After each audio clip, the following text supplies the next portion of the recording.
So today we are going to study normal thrust and radial shear in a two-hinged arch. Okay, so here we can see I have written here normal thrust and this is radial shear. Okay, let us suppose that this part of arch is the left part of a section. Okay, suppose that there is an arch and I have just divided that arch in two different spans.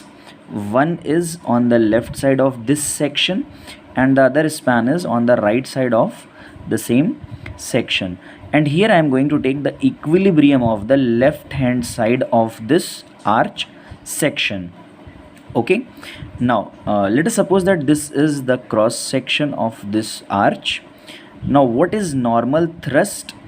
The load which acts perpendicular to this cross section, the load which act perpendicular to the cross section, I shall say, rather it's not load actually, it is the reaction which is there, which is perpendicular to this cross section, is called as the normal thrust, and the one which is parallel to this cross section is known as the radial shear. Okay, always remember, normal thrust is normal or perpendicular to the section and radial shear is parallel to the section. Okay, now what is this HD as well as VD? Here I have written HD and VD are the reacting force provided by the part of the arch on the right hand side of the section. Okay, as we have taken the equilibrium of the left hand side only, so this HD and VD are the reactions. These are being provided by the right hand side of that arch section. Okay, so how to get this HD and VD? HD is the horizontal reaction actually at this section and VD is the vertical reaction at this section.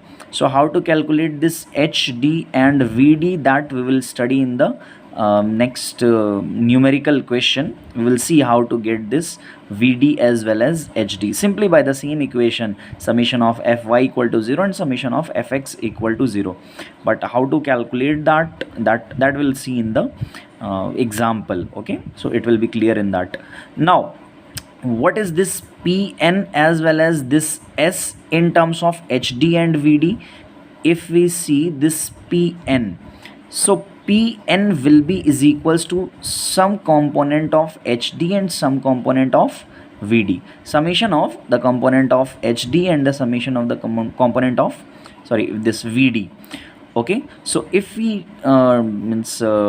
see the components of HD and VD, so let us suppose that this normal thrust is at some inclination theta with respect to the horizontal axis. Okay, this is at angle theta, and since if this will be theta, this will also be theta. Why? It's very simple thing, because Pn and S, they are perpendicular to each other.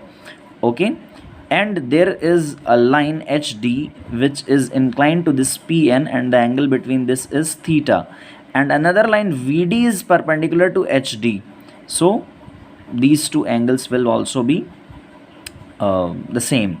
Okay, this is just simple class 9th geometry. Okay, you can understand this one.